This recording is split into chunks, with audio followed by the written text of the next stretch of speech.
Shalom saudara-saudara yang terkasih di dalam nama Tuhan kita Yesus Kristus.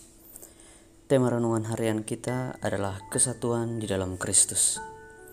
Mari kita baca firman Tuhan yang tertulis pada Efesus 2 ayat 19-20.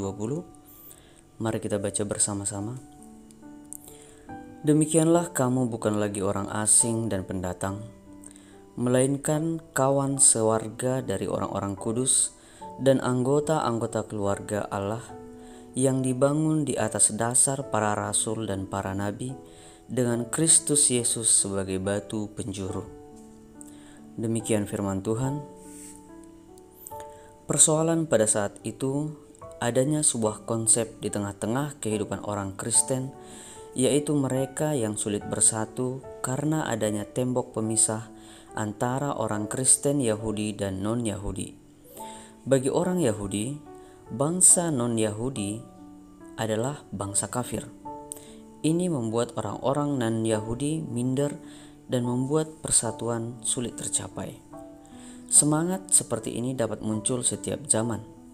Saat ini banyak di antara orang Kristen sendiri sulit untuk hidup rukun dan menganggap orang Kristen yang lain adalah orang asing. Hal ini disebabkan karena perbedaan etnis, kultur budaya, sosial, dan ada banyak di antara orang Kristen yang merasa dirinya paling saleh, paling benar dari sesamanya. Sehingga hal ini dapat menyebabkan sulitnya kesatuan di antara orang Kristen tercapai. Itu sebabnya perlu kesatuan sejati, dan inilah salah satu alasan Paulus menuliskan suratnya. Kesatuan sejati yang ditawarkan oleh penulis surat Efesus ini bahwa umat yang telah didamaikan Kristus disebut sebagai kawan sewarga dan menjadi anggota kerajaan Allah yang hidup di bawah pimpinan dan hukum-hukum Allah.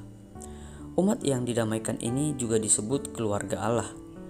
Sebagai anggota keluarga Allah, secara otomatis relasi antara etnis pun diungkapkan dengan istilah saudara. Mari kita sebagai orang Kristen yang telah dipersatukan oleh Allah menjadi kawan sewarga dan anggota kerajaan Allah, bahwa kita dipanggil untuk menjadi murid-muridnya yang menyatakan kerajaan Allah di bumi ini. Jadi setiap komunitas kita orang Kristen, maknailah sebagai wadah untuk kita semakin bertumbuh mengenal dan menikmati persekutuan dengan Allah. Dan usahakanlah persekutuan umat Kristen untuk berdampak bagi realitas kehidupan bersama di muka bumi ini. Amin. Mari kita bersatu di dalam doa. Ya Tuhan Allah Bapa kami, ajarilah kami untuk menikmati persekutuan kami sebagai tempat bertumbuh dalam Kristus Yesus. Amin. Terpujilah nama Tuhan. Oleh kasih karunia Kristus, kita tidak lagi berbeda, tetapi sama dan bersaudara di hadapan Allah. Mari kita puji Tuhan melalui Kidung Jemaat nomor 375 ayat 1.